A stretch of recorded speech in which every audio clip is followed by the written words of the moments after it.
ჩვენ სულიერ სალმობებს შორის დაცების შემდეგ რომ მივიღეთ საკუთარ ნაკლულევანებათა უცოდინარობა და მათი დამალვი სურვილიც არის. სამაგიეროდ გვჩვევია სხვის ნაკლურევანებათა ხედვის, მათი მხილებისა და დაჟისაკენ სწრაფმა. მეტიც იმის გამო, რომ სინამდვილეში არ ძალგვის მოყვასის ნაკლულებანებათა დანახვა, ან და ამ ადამიანს საერთოდ არ ახასიათებს ჩვენთვის ესეოდნენ სასურველი ნაკლულევანებები, არ არსებულ ნაკლულევანებებს ვიგონებთ. თანაც მათ რჩეული ღვთის მახვილმეტყველებით ვნიღვავთ, ვამყოფთ და ვაძლიერებთ. საკუთარი ნაკლი უმნიშვნელო და ადვილად მისატევებლად გვეჩვენება. მოყვასისა კი, რაც შეგვიძლია ვაზვიადებ და ყოველგვარი საჟელის ღირსად წარმოადგენთ. ეს ნება განსაკუთრებით ფეხმოკიდებულია იმ ადამიანებში, ვინც სრულად არ ზრუნავს საკუთარ სულზე. თუმცა არც მათთვის არის უცხო, ვინც თითქოს ცდილობს სულის ხონებას. ძალიან ფხიზლად უნდა ვადევნო თვალი საკუთარ თავს, რათა სახიფათო გატაცებას გადაურჩეთ. ანუ ნახეთ, ჩვენი ბუნება ხო დაცემულია, დაცემის შემდეგ ხო დაეცა. ამ დაცემულმა ბუნებმა ჩვენში შემოიტანა საკუთარი ნაკლუროვანების უცოდინარობა და დამალვა, აი ეს თვისება. და სხვების ნაკლის პირიქით დანახვა და მხილება. და ხანდახან კაც ნაკლი არც აქვს. ჩვენ ვიგონებთ. მერე მახულ სიტყვაობით წარმოვაჩენთ ამას და მერე ვაბრალებთ რაღაცებს. ძალიან ფრთხილად უნდა ვიყოთ. და ნახეთ ვის მოსდეს განსაკუთრებულად, ვინც ეკლესიურად არ ცხოვრობს, ვინც სულის ხონებაზე არ ფიქრობს. თუ დააკვირდებით, ყველაზე მეც ეკლესიის სწავლებას, ეკლესიის საკითხებზე ესეა თუ არა, ლაპარაკობს ის ხალხი, ვინც საერთოდ ეკლესიაში არ დადის.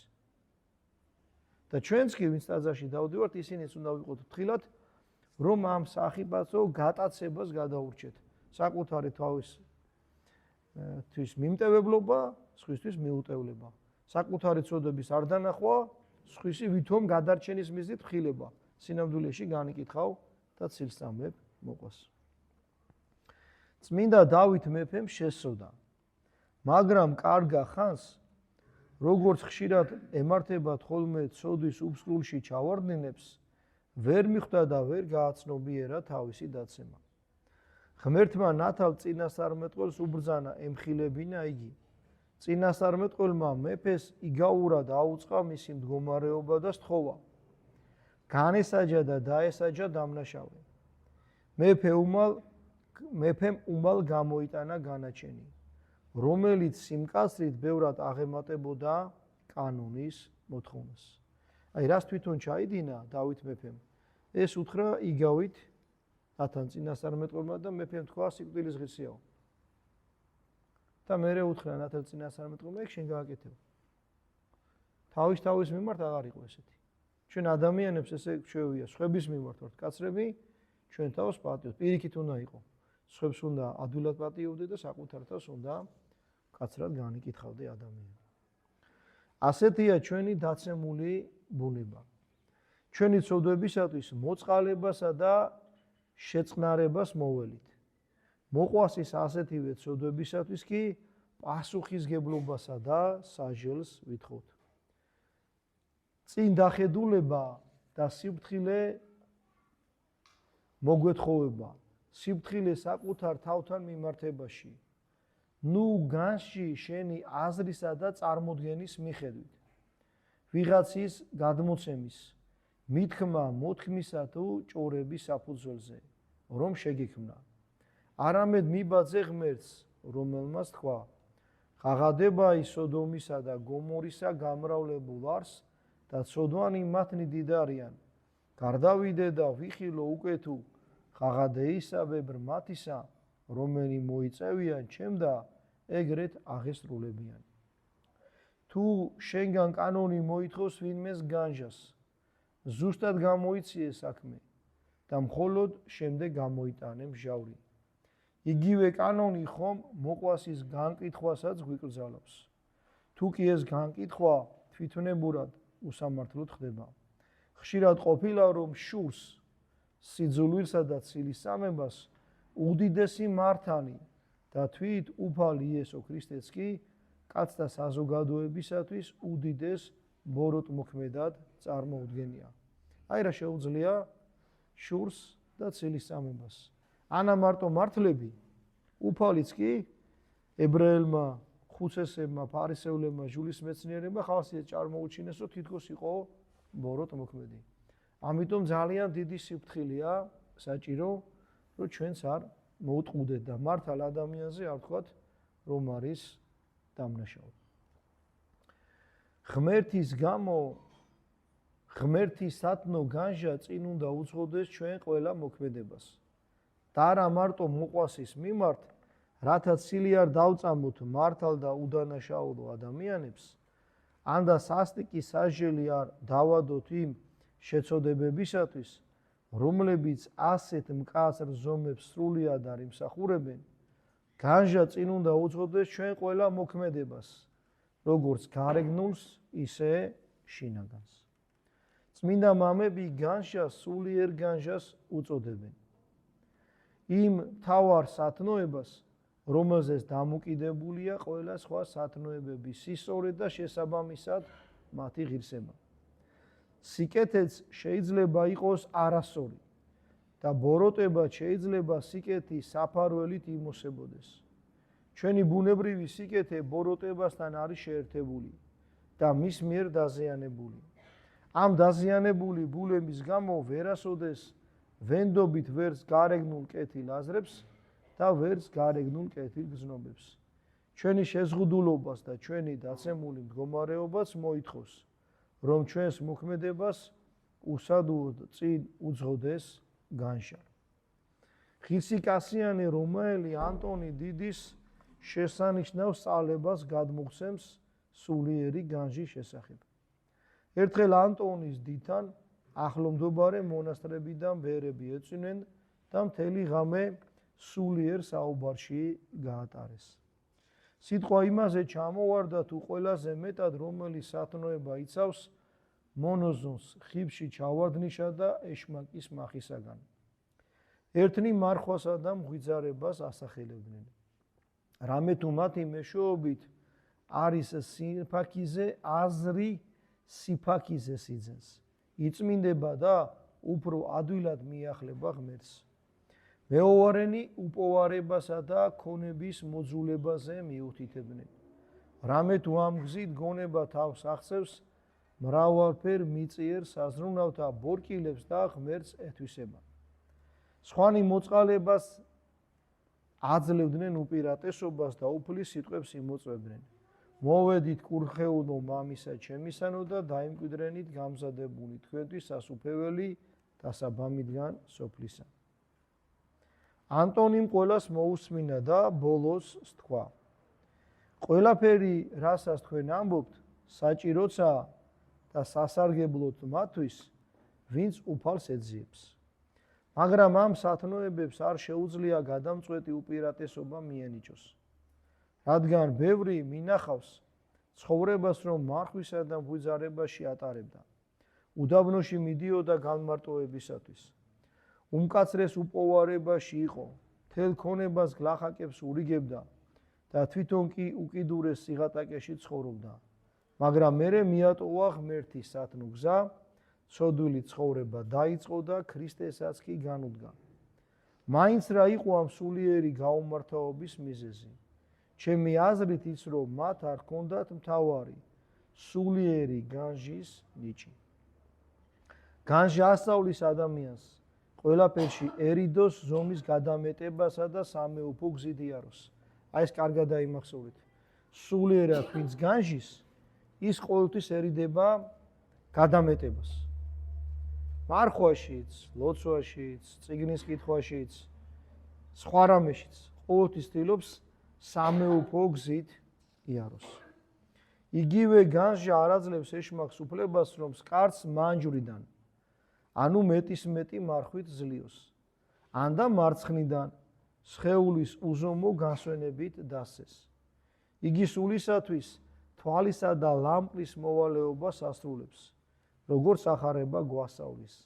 სანთელი გვამისა არს თვალი, უკეთ უთვალი შენი განმარტებული იყოს, ყოველი გვამი შენი ნათელი იყოს, ხოლო უკეთ უთვალი შენი ბოროტ იყოს, ყოველი გვამი შენი ბნელი იყოს.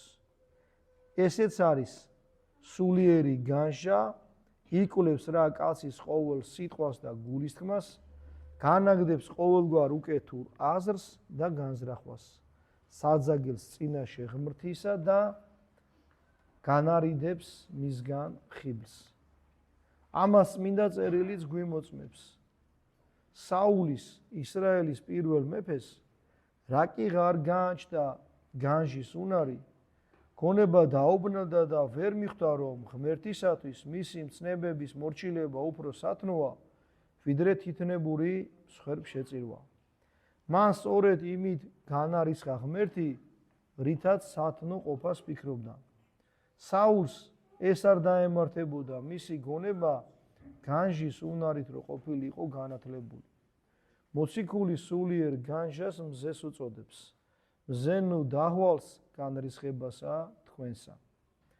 განსჯას ჩვენი ცხოვრების წინამძღოლადაც სახელდებენ, რომელთა არ აქონდეს განკარგვა, დაცვივდეს ვითარცა ფურცელი.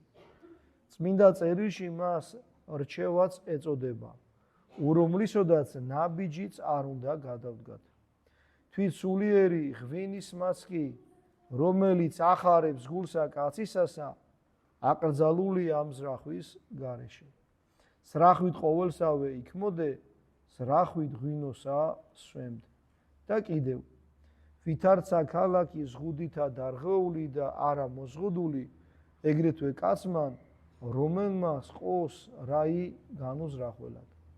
აქედან ნათლად ჩანს, რომ განსჯის უნარის გარეშე ვერც ერთი სათნოება ვერ აღმოცენდება და ვერც ბოლომდე შეინარჩუნებს სიმტკიცეს. ამგვარად ყველა სათნოებების დედა და მცველი განსჯის უნარია. ანტონი დიდის ამ აზრსა და დებულებას სხვა მამებიც ერთხმამად დაეთანხმნენ. სულიერი განსჯის მოპოვება შეიძლება წმინდა წერილის და განსაკუთრებულად ახალი აღთქმის კითხვით. აგრეთვე წმინდა მამების ნაწერების შესწავლით. მაგრამ ყოველმა ადამიანმა თავისი ცხოვრების წესის შესაფერი წიგნები უნდა აერჩიოს. ერისკაცმა იმ წმინდა მამათა თხზულებები იკითხოს, ვინც საერთოდ ყველა ქრისტიანისათვის წერდა.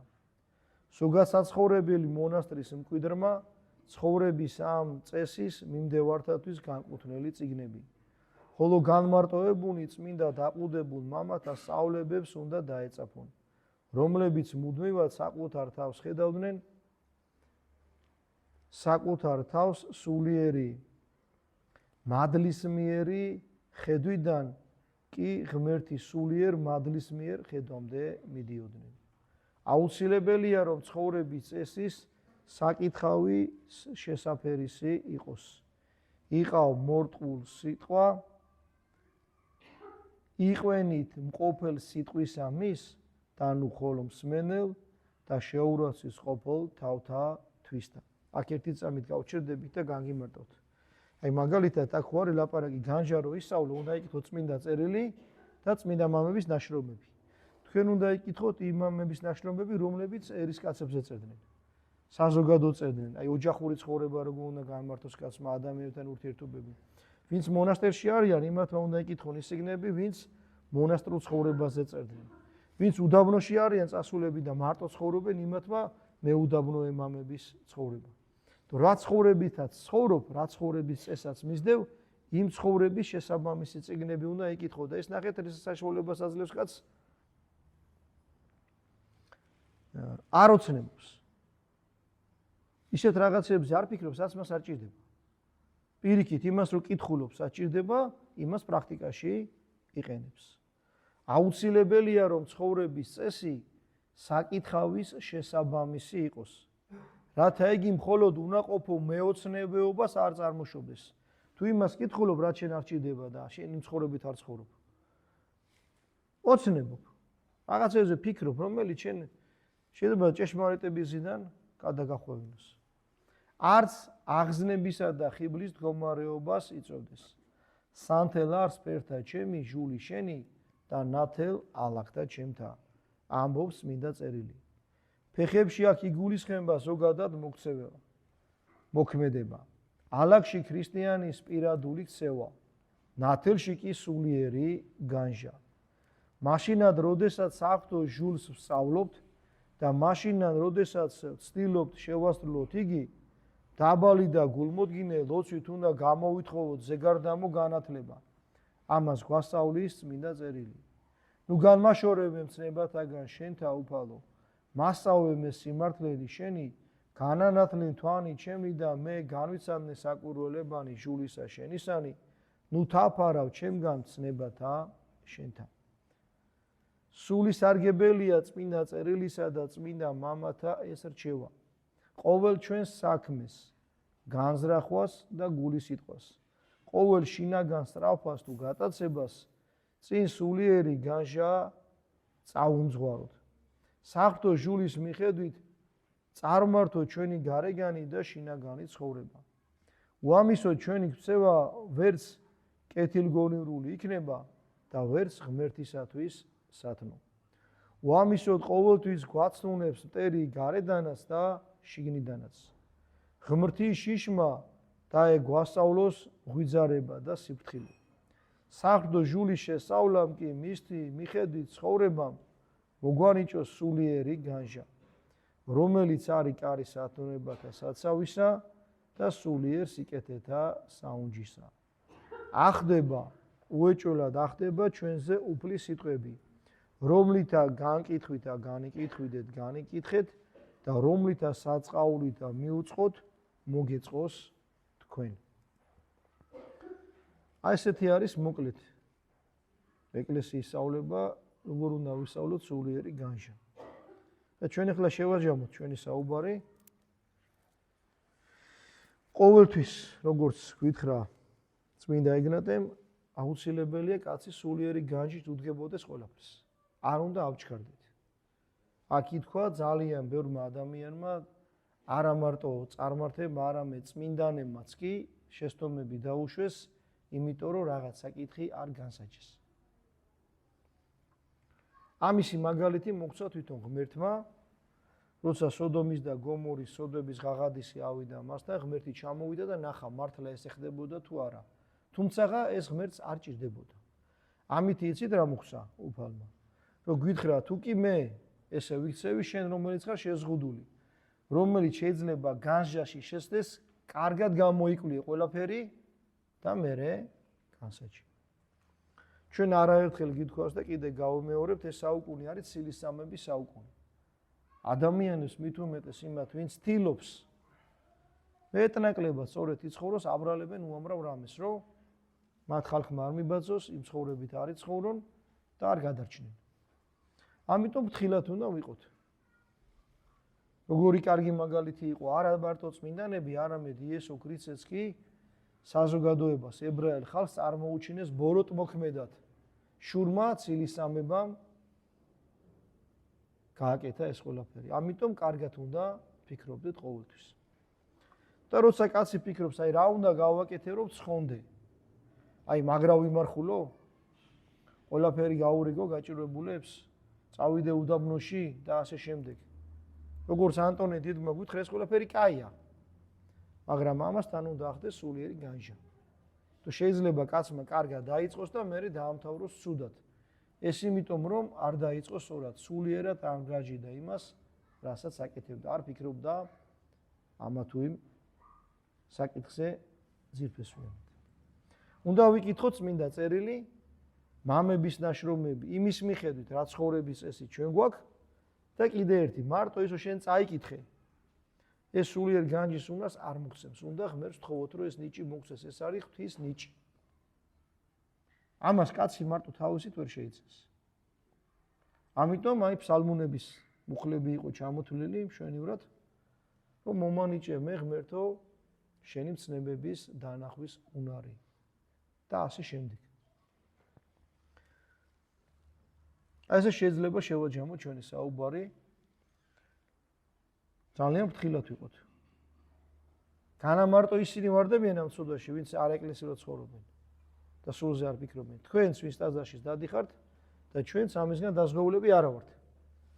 აი ხშირად ვიღაცის ნათქვამზე ადამიანზე არ მოგვიქმნება წარმოდგენა. იმან თქვა და ჩვენ ესე მსჯელობ და იქნებ მოიტყვა. იქნებ შურდა მისი და იმიტომ თქვა. იქნებ ცილი და სამ. ამიტომ ყველაფერი კარგად უნდა გამსეჯოთ. დღეს ასევე მინდა მეთქვა თქვენთვის არის ხსენება მართალი ტაბითასი. ეს იყო ადამიანი, მოციქულთა დროს ცხოვრობდა, უამრავ სიკეთეს აკეთებდა. და უეცრად გარდაიცვალა. იმდენ სიკეთეს აკეთებდა, რომ ადამიანები მივიდნენ პეტრე მოციქულთან და უთხრეს: ტაბითა შეკერილი ტანსაცმელი მიიტანეს, ზოგი ემასყებოდა ეს სიკეთე გამიკეთა, ზოგი ამ სიკეთეს იხსენებდა და უფალ პეტრე მოციქულს შეევედრე, რომ გააცოცხლეო. პეტრე მოციქულმა ილოცა და გააცოცხლა. სიკეთის კეთება ადამიანს ეხმარება. ამიტომ ცილის წამებას, განკითხვას, შურს დავივანებოთ და მივბაძოთ მართალ ტაბითას, რომელიც თავის ქველმა საქმეებმა გადაარჩინა. ერთმა დაგლოცოთ და ღმერთმა გაკურთხოთ.